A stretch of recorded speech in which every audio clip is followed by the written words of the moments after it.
Welcome to everyone to YouTube Masterclass Coursera. This is taught at USC, Harvard, and California Institute of the Arts. It's a course you can take for undergraduate or graduate film school at USC and Calarts. I don't know of all the other schools that take this as a film course, but there might be more if you check with Coursera, like at UCLA and NYU. I know they see this class in a lot of other places, and I know that YouTube carries this class in other places, and there are other countries that have copies of this class, and it's of interest that film is still of interest to study, even in these remote venues where now you can get credit at Harvard for a film class as an elective, particularly for comparative lit. And comparative lit's routinely been the film school for Harvard is really interesting because of how even Stanford will play like the history of film at their school, and then you can watch it again as it goes through again, but that is taught as the same history of film until others are entered into the circle of what completes the story of film. And I think that it's cool that these auteur characters that come along in the postmodern days, these like Spielberg and Kubrick and everybody that's in these like legendary positions of being the director that brought us to the moon, the director that brought dinosaurs back to life.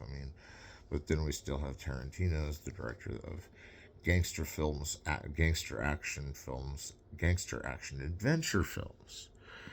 And that the gangster action adventure can all take place in one setting, like you have with this film, like with Reservoir Dogs almost, or like The Hateful Eight is another one where they're all in the same room and they're all kind of looking at each other in different ways, and the camera's focused on the whole event as like it's this action adventure, but it's all happening in a cabin, And so when we look at the films of Tarantino, we're looking at very specific films that remind us of things we've all seen, and that there's not a lot of the movies we're okay with that because there's so much to study with each one, and they're each long and they're each presented in these beautiful ways, and really it's not like under determining it to say that these are some of the best films that we've ever come across, and part of that's the detail that goes into all of them, and I think that's why there's only 10 films or 11 films here that we're looking at, maybe even 12 or 13,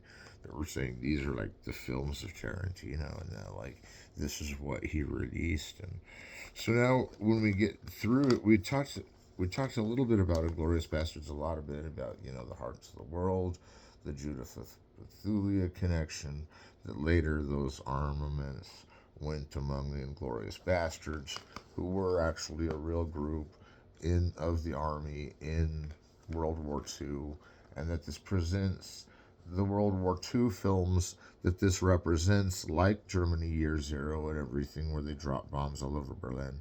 I think it's also interesting, I think it's like trying to say this is the real deal on what's going on with the war. Now, we all know that Hitler died in a different way. Like, he died in a bunker, like he didn't die from a bomb dropping on him. Maybe, though, he did. And so then you have that whole Valkyrie instinct where, like, one of his inside guys did him in and got him out and got him. And they're making all these metaphors about it. But the Fuhrer didn't really have to go down in such a blazingly way unless Tarantino's on it. And then he's like, well, let's mix up all these foreign films and then blow up Hitler. Let's mix up every foreign film that we can think of in this one movie and have it all in the foreign language and blow them up. And that's why we love Tarantino, because he's always striking on our good side.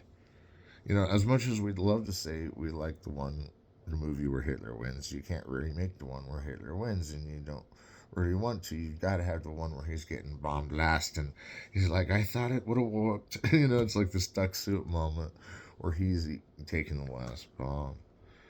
And so we see how that satire works in, because you're taking a blend of all these other foreign films into one, and then you're blasting the main character who's been trying to ban cinema as we know it anyway, which was the irony is they ban that cinema, they blow the cinema up, and the irony is that Hitler dies in the cinema in this one.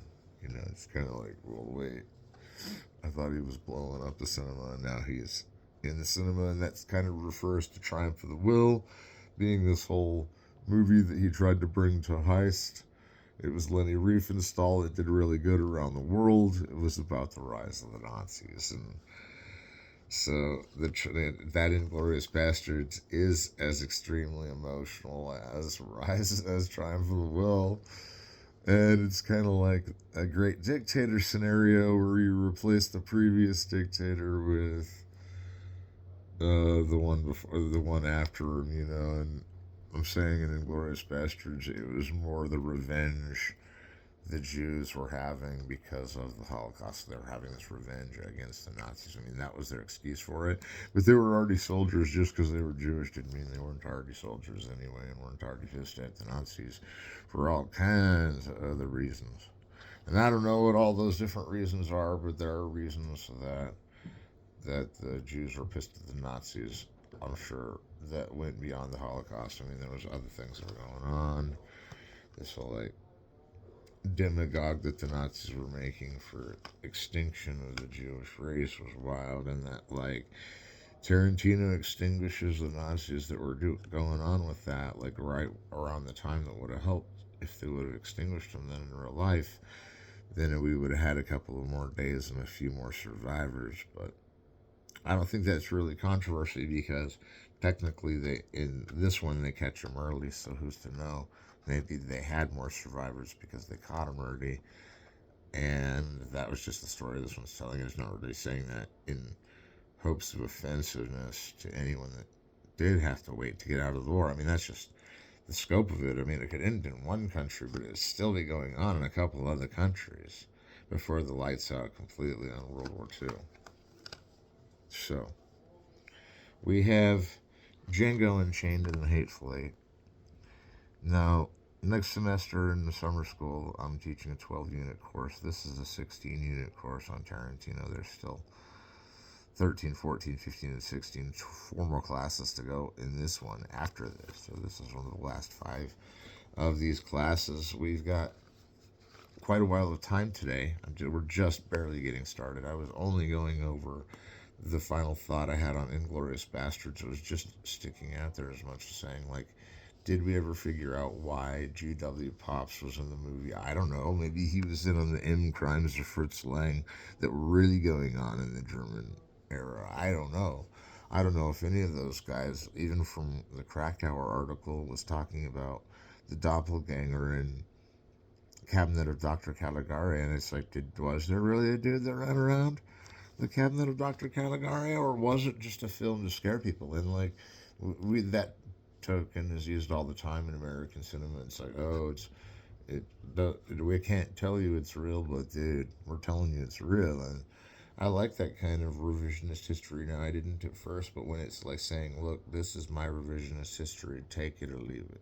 And you better take it if you want to progress onward with the history of cinema, because we're taking it to the next challenge. That cinema defines history, that cinema defines the meaning of history, what the history was about. And if that story were told in this way, then it would have had to have ended this way that this movie did, because you can't tell that story the other way. And that's the mythology of the World War II rescue the world by killing Hitler plot that they got set up in Inglourious Bastards. And they're not saying they're pro-Hitler things. And I think that's interesting, because there's so many films that take this point of view that Hitler's some hero or something, from Triumph of the Will on. And that he totally redeemed man. And I understand that he was taking courses on Nietzsche. Triumph of the Will was the bestseller in Germany, and then it became a movie, and then it was Hitler's Mein Kampf in his speech, and you're well, Mein Kampf kind of reminds me of, it's first it sounds like duck soupish, then it reminds you of Nietzsche's Triumph of the Will, and you're so he's answering questions. They built it all up into this huge, everybody owns a Volkswagen movie, and there's fires going off in the neighborhoods. I'm not sure if I'm liking this view of history in Triumph of the Will, but regardless not. there was already a reason to sack Hitler just because of that Triumph of the Will movie. I mean, he's pretty much asking to be sacked. I mean, even if you totaled it out as him saying that he is as good as Nietzsche or better at finishing finals than Nietzsche is, which Nietzsche may not have been alive to have the final. Nobody really knows how long he stayed alive in that asylum in Amsterdam. You know, it's like, well, Nietzsche was in there a long, long time, yeah. So, I can't tell you that I like the fact that now that even there's kind of this pro-Hitler wave or this is what would Hitler do attitude kind of like in college and everything. I'm not supposed to give that away. But Inglourious Bastards is a good antidote to remember, but wait, if we got the Jewish army on our side and they were militant enough, they could go over there and scalp everybody, and then you can't disagree with that. You can't disagree with that, because then we're all, it's like the plot to take down Hitler is at hand, you know? So it's like, we're going to go capture Hitler and take all the Nazi scalps we can, and we're Jewish doing it. Does that sound like a good idea for a movie? And I'm like, I haven't heard of many better plots since G.W. Griffith really came up with such. So, just saying it. And then the blend of the foreign film, you know, the blend of the neo-realism with just kind of these wide shots, depth of focus, kind of in the city and indoors, and you can get the German expressionistic shots, like where that shot is sideways in the bar. Michael Fassbender just gets killed. The whole shot goes sideways in the bar, and you're thinking, German expressionism within the context of the multifarious genres that are reflected in Inglourious Bastards.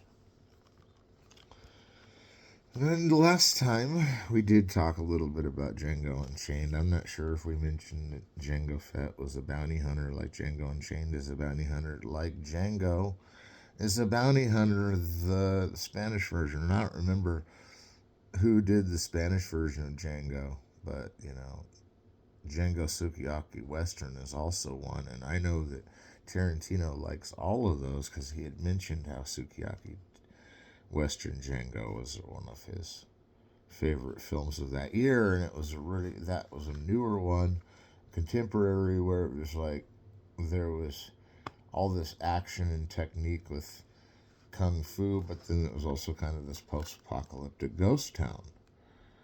And post-apocalyptic ghost town, but they all light up. They'll be, there's all kinds of computer animation in Django Sukiyaki Western. But then you get to Star Wars, and you're like, well, that's Jango Fett, and he gets cloned into all the other stormtroopers, and he's a bounty hunter too, and like his son is Boba Fett, you know, so he's totally in the main story. Django. And he's a bounty hunter too, and that, like, you know, that one is another one that uses special effects and everything to tell the story. But Django, the original Italian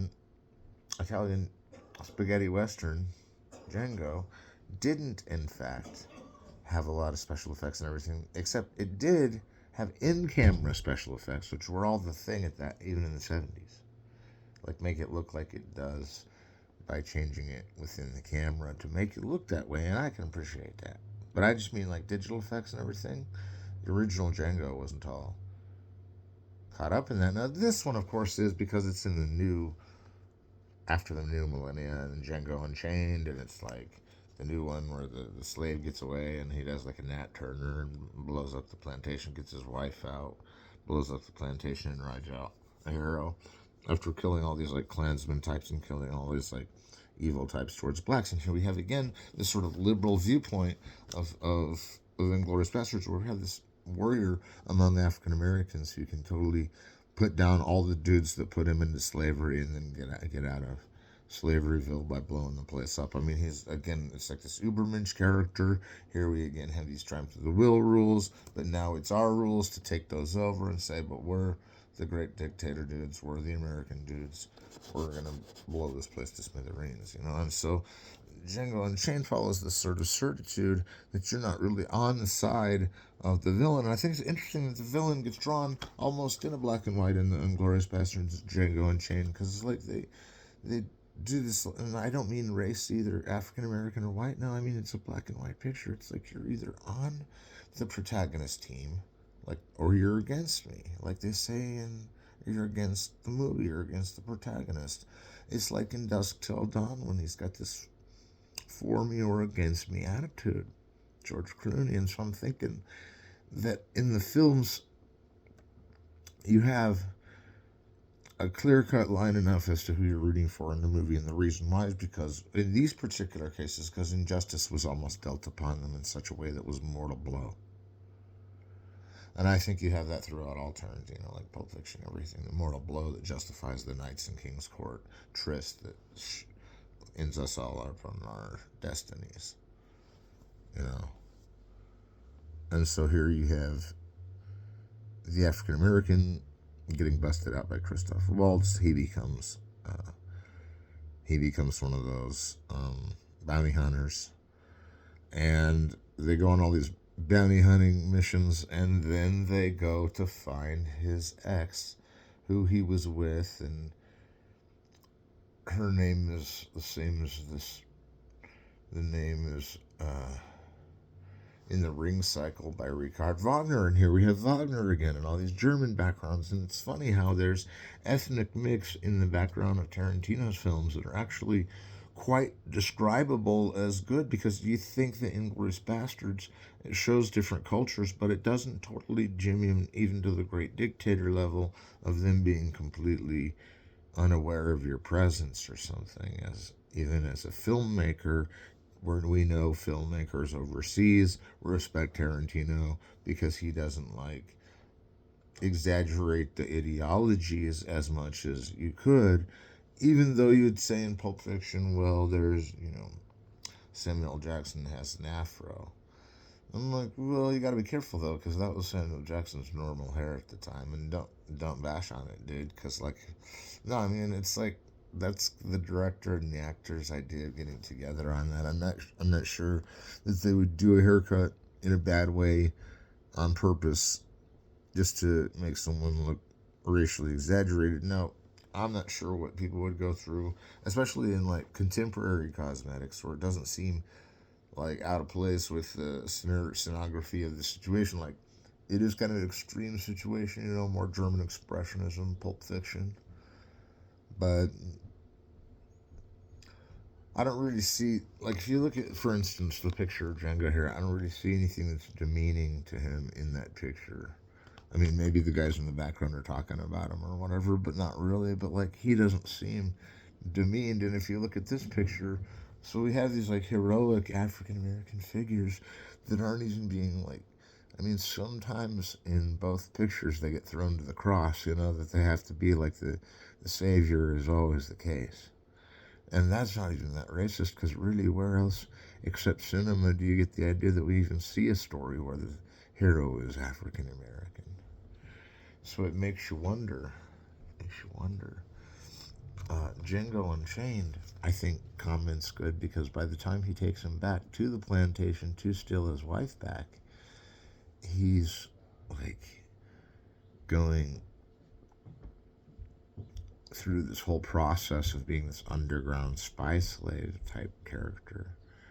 And then they run into Leonardo DiCaprio, and when they run into Leonardo DiCaprio, he's this plantation owner, and he's just this like vicious southerner, like stereotype almost of like the type of dude that would be like racist and would just say mean and deplorable and racist things. And that there are actually, I'm sure, somewhere in this world people that do nothing but that. I'm not really saying it's showed it as a good thing in Django Unchained.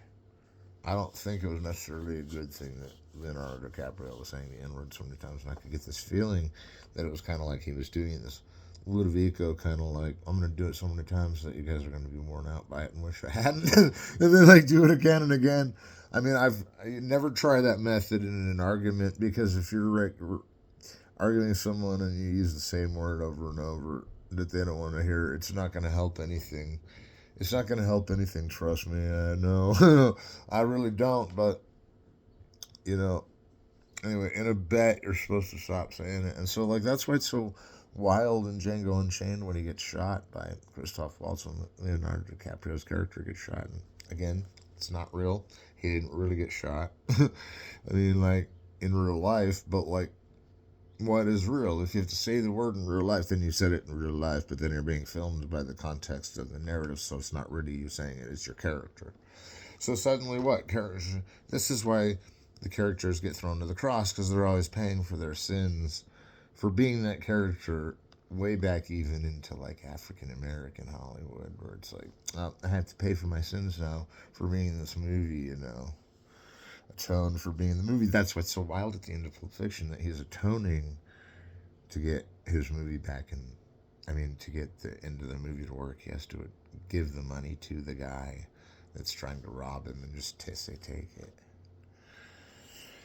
But anyway, I like how Django Unchained especially uses the disenfranchisement as a way to re-enfranchise. It's the re-enfranchiser.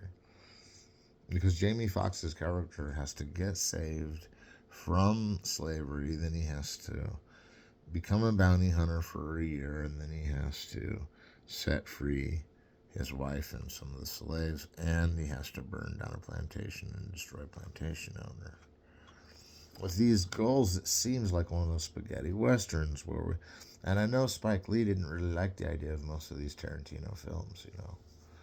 And Spike Lee has this whole definition that he's showing blacks as kind of this entertainment and not really as this like artistic character.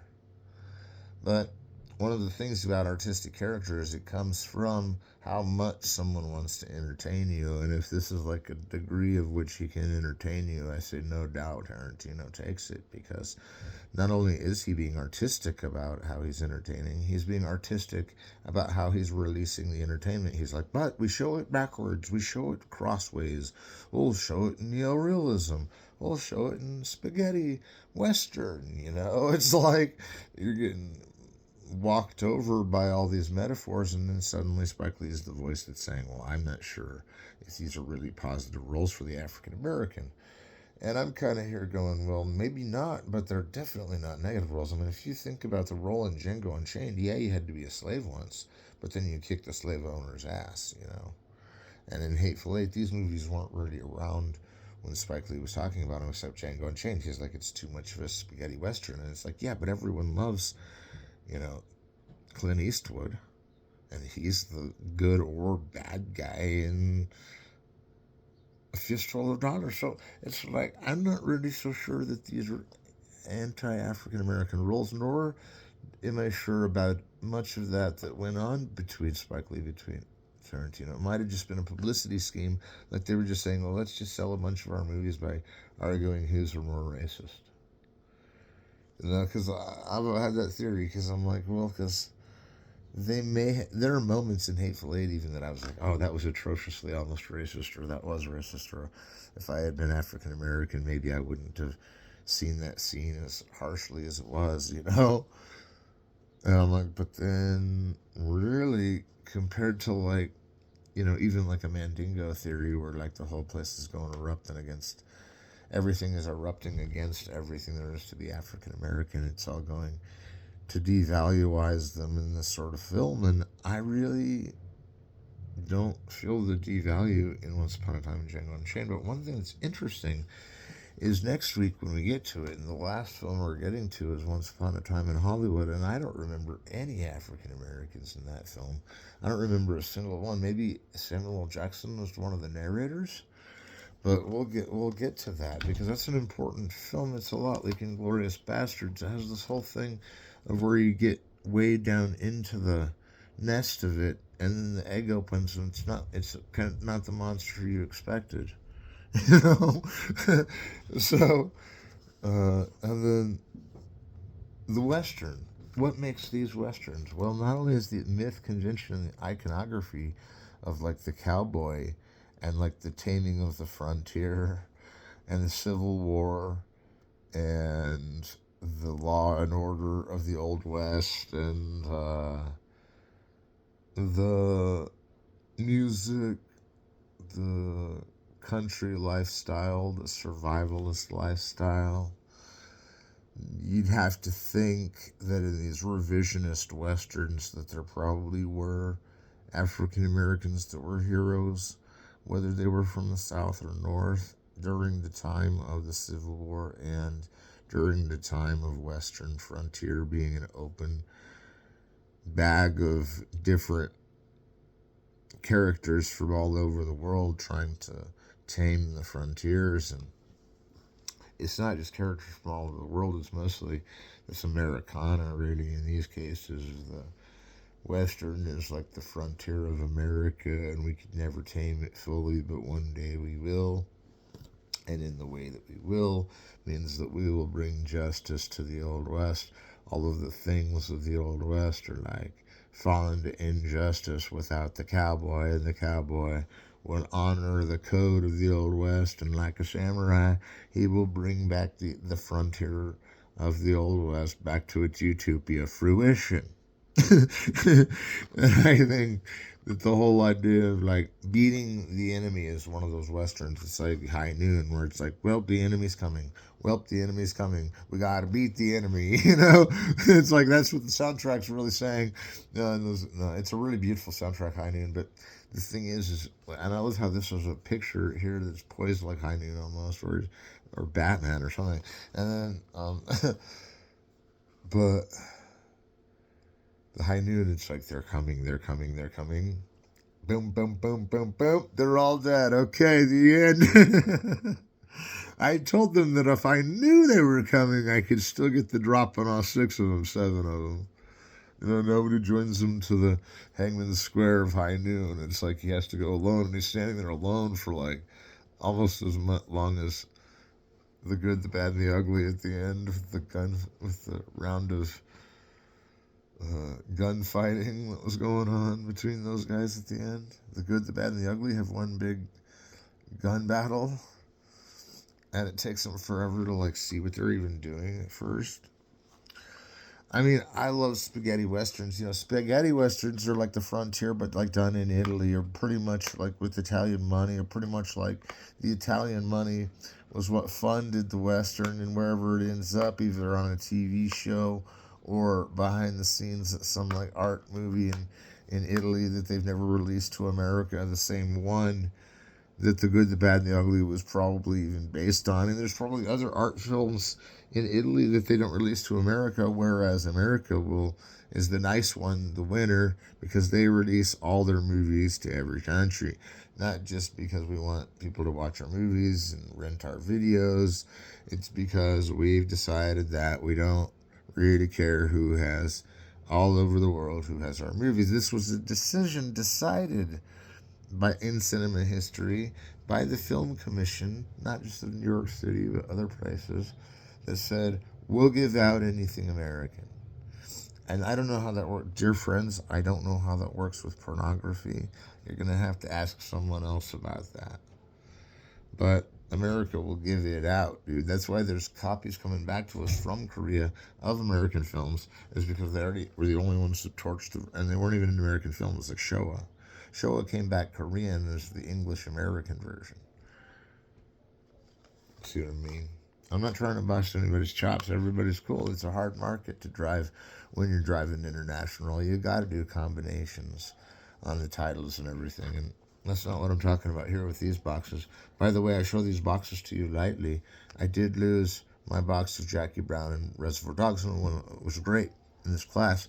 I was teaching about it, and it just walked off. It was really weird. But these so far have stayed with me, and so I think I'll live to see another day with Tarantino. In other words, I'll see these films again. I'm not worried about it. I can find them on my computer. Everyone, if you go to these films on your computer, you can find them really easily on YouTube, or you'll have to rent it or whatever, but it's really reasonable, and I suggest you do, because in a few weeks, we're going to have the final exam after four or five more classes. And we'll have to think about ways we can write about Tarantino versus another director we like. And in this class, we'll talk about how like Gilliam is different than Tarantino. is the idea with our class. Later on, when we teach that fantasy versus action adventure, we still see this kind of postmodern fantasy, these kind of boundaries that are swept under both ways by what is orchestrated by the metaphoric visuals of the Tarantino movies. And it's not too hard to figure out that these aren't fantasy films, but they aren't exactly meant to be taken as gospel real. Unless you're so into Tarantino, you just take whatever he says is real anyway. And it's not too hard to argue that these films were representative of the real, or as the real presented, or as the real presented where it should be by even academics, versus whereas the real should be even by the history lesson of Nat Turner, who broke out from the slaves and killed all the plantation owners and went to the Underground Railroad and escaped the South. He went back to the South, kicked more crap out of some dudes that were Klansmen, and then he went back to the North. And it's like this whole story of Nat Turner being this hero, the unsung hero of the Civil War, and yet in multicultural awareness days, we're all thinking, yeah, Nat Turner's a cool guy, and you hear that about him in other movies, and then like Django Unchained is sort of this Nat Turner story. And you're like, okay, so that explains why, so Django Unchained is an escaped slave, basically. That makes sense. As an escaped slave, he's kicking the crap out of anyone, not just white people, but anyone that's in his way, that gets in his way. And that's the whole spaghetti western, that he's like that other Django, that it just, if you don't agree with him, you could get shot, and if you could get threatened to be shot, you could get shot. And that there's all these definitely segues and segues from the early literature of Tarantino, Reservoir Dogs, Pulp Fiction, Jackie Brown, that all kind of filters into this one big, we're back to the blaxploitation genre. We're back to the really, and that's why I think it works as a spaghetti western. It's because there was blaxploitation. And blaxploitation was kind of an eccentric way of saying we're going to exaggerate everybody in this film as being the way we accentuate the film. Everybody's an exaggeration. You get that in Hollywood sometime, and exaggeration is the wrong word. It should be accentuate or expressive stylize. Expressive stylize means we make it minimally or maximum the most artistic way we could do it. And that's a postmodern trait, because you get that in postmodern cinema where you're like, well, let's exaggerate it to the fullest. Let's exaggerate it to the fullest, say the postmodernists. Not because we're trying to catch the stereotype, but we're angling at reducing the stereotype to be what is now as forced exaggerations,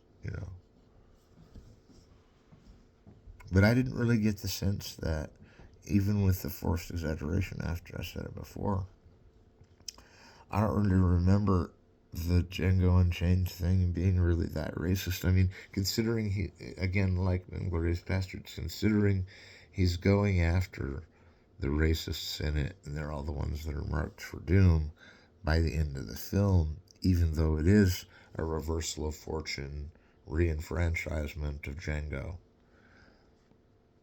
But that he doesn't die, and he almost gets killed in that one scene I didn't like, where they're going to fry him to death on a skewer, and I thought, that's too disenfranchising. I said, carrying him in a cage and taking him out there and almost frying him, whatever, is too disenfranchising. Like, it is, because it's like Batman, it's like they've almost got him to the point that he's dead. Like, they've almost skewered him, they've almost killed him, and he can't get away with it, but something saves him. It was like something miraculous, and I can't really remember what it was. It was like somebody else came in the way, his partner, whatever. Somebody else said, we need this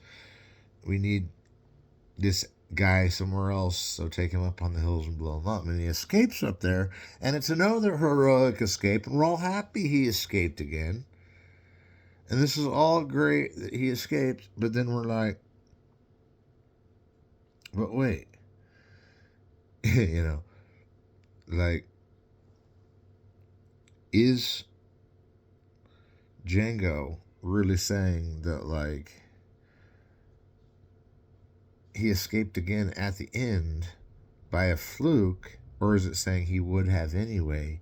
But I didn't like that he was so disenfranchised upside down with the spear aimed at him. It didn't seem like it was the right move for the movie, but I.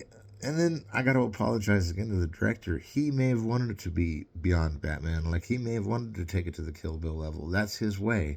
That's his way, is to put them right next to their mortal death, right up next to it, and say, you've got to face it, your mortal death right there, and then that's where we let you go. And I like that he does that. And that's actually happened before with people I know, that kind of like, well, we took you right to the death and then we let you go. And those have led to some adventurous stories of these kind of like gangster Western worlds.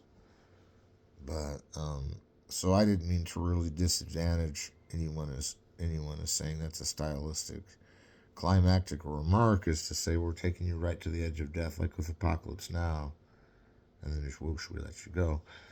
I guess the reason I didn't like it was because the film's optimism in it, me being a film critic and the film being optimistic, is always like, well, that's like saying we got taken right down to the level of our death and we're let go.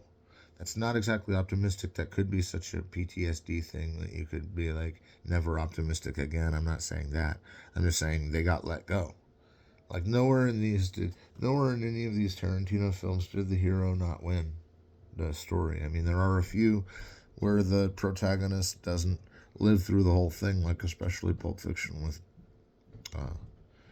John Travolta. But the one thing we've got to remember is the exploration of life unlimited is how Tarantino actually pulls off his director style, in that in those very things that are a second ago I was like, oh, I don't know if I can take that because they're coming back to life and it's too much. But in the moments like Kill Bill, when she's dead and buried, not dead, but, and she has to come back to life. Coming back to life from death is one of Tarantino's most amazing magic tricks.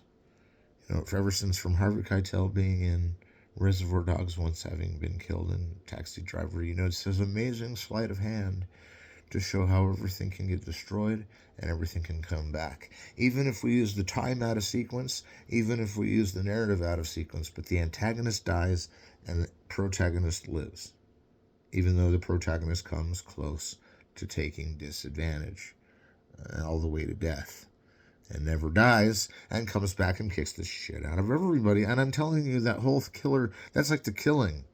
It's like, well, I'll be back to blow you all away in a minute, hang on. It's like, this scene is so told out of sequence. What?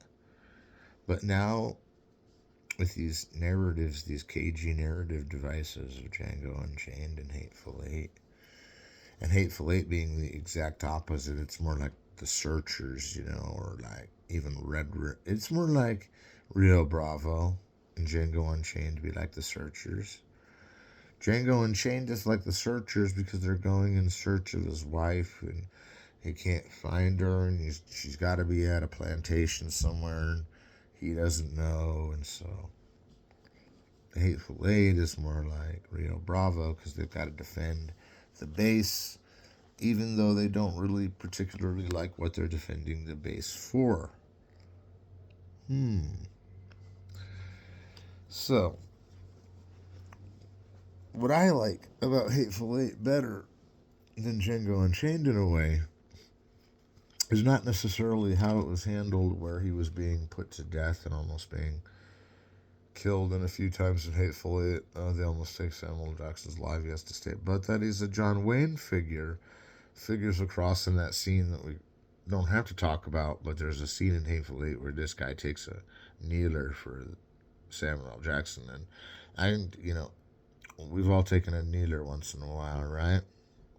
And this is and this is a wheeler, right? So Like, that he takes it for him already shows that Samuel Jackson's the big boss of the territory, that no one can F with him. And that as soon as he draws out people saying the N word, he kills them. He kills them almost instantly after they say the N word in The Hateful Eight. In Django, we get treated to the N word repeatedly by, what was it, by Leonardo DiCaprio being the plantation owner and saying it those many times. I think the inward situation in these films is kind of redundant. I think it's pretty much Ludovico. You're thinking, well, they'll just say it so many times that nobody will ever want to hear it again, or they won't care if they hear it again, or it'll just be like any other time and place because they won't care that they heard it again, and they're not going to say anything about whether they heard it again or not, that, like, it comes and goes in films, and in these it was entrenchant in Django Unchained, and it was around the media in Hateful Eight, and I think that since there were more African American governed positions in these movies, I could side with them because the protagonist was African American, for instance, in both of these films. Really gives good credit to the filmmakers because they're giving them jobs, they're giving them things to be in the lead position. Lead position means the movie is romantically swept up in this Hollywood galore of, like, then it's your movie type thing.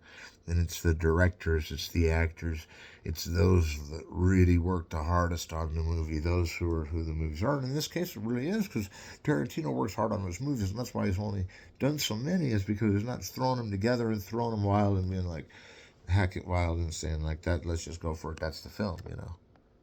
I've been in that group where I'm like, edit that one shot we got of Kirby the Dream Master's eye and we'll be all good. It's like, I like that Tarantino is never redundant, but that he still uses intertextuality from his films from film to film.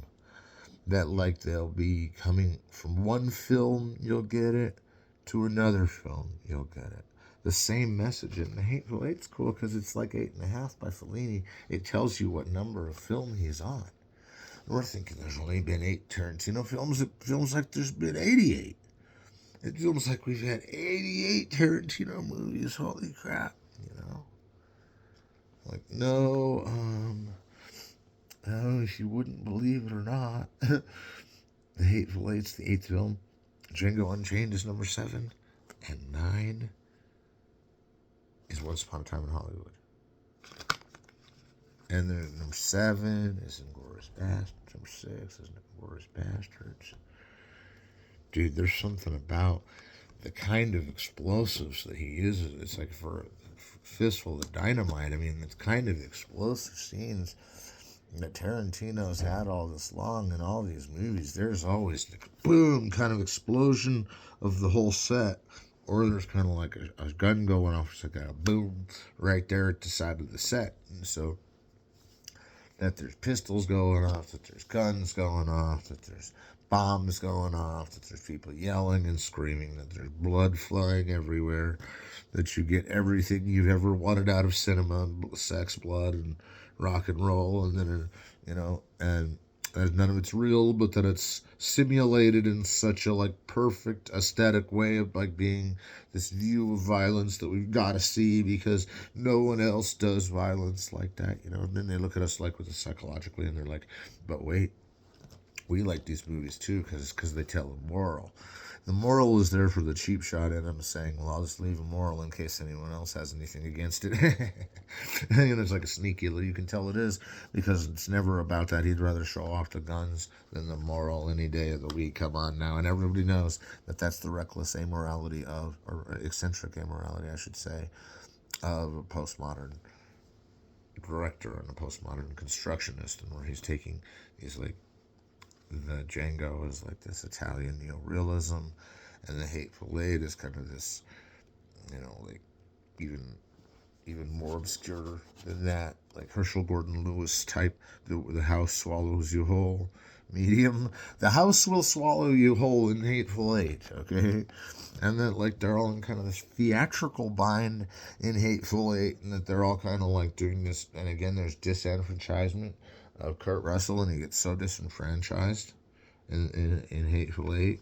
Like, his part was meant for the down loop, for that he was going to get hauled off and kicked for this problem, is kind of where I wanted to leave it with you all in terms of class, that we have had an interesting class, that I didn't know how quite this would turn out, that we didn't ever really know what was going to happen in our momentum with Tarantino Auteur, that he is an auteur of these gangster neo-noir, gangster neo-noir action-adventure type match-on action, that he uses, guns in every shot, or guys are dressed up as gangsters in every shot, or you have people using unsightly language in every shot, or that there's something pop cultural mixed in every dialogue moment, and that there's all kinds of quotable moments from even Pulp Fiction and the other movies, and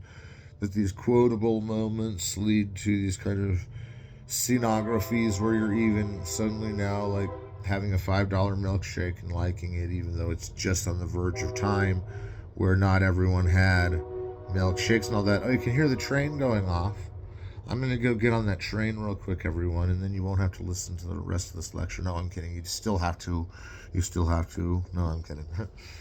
So, the last thing I'll end it with is you have these veneers of these worlds that are like very neo-noir, like that just means they're darkened, but they still have a real neon effect to it, or like not neon, but like a real high color wheel to it, like a big deep red, the deep red of Tarantino that is always following him around. That deep red that the title Pulp Fiction is when it comes up, and you just are wondering if that's like the lipstick that's opening or the thing coming down. You don't know. It's just like everything is that perfect vision in meticulous place that Tarantino wanted it to be by now.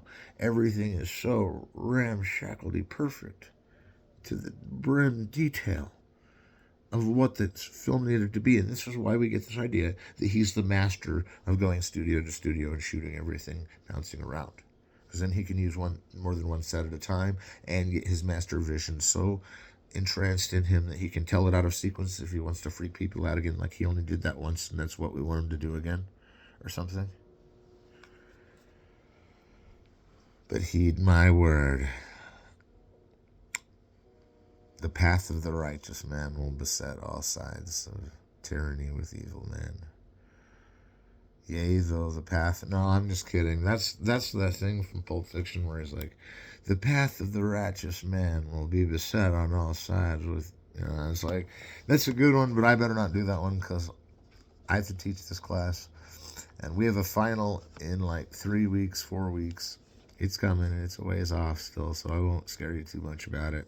But it's mostly going to be about a compare and contrast of Tarantino to another director.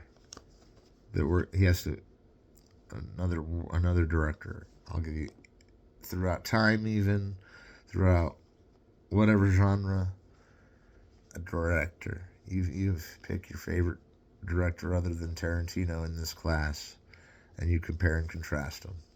But we'll kind of leave notes on that throughout the last 4 or 5 left lectures that we have on the great auteur, Quentin Tarantino.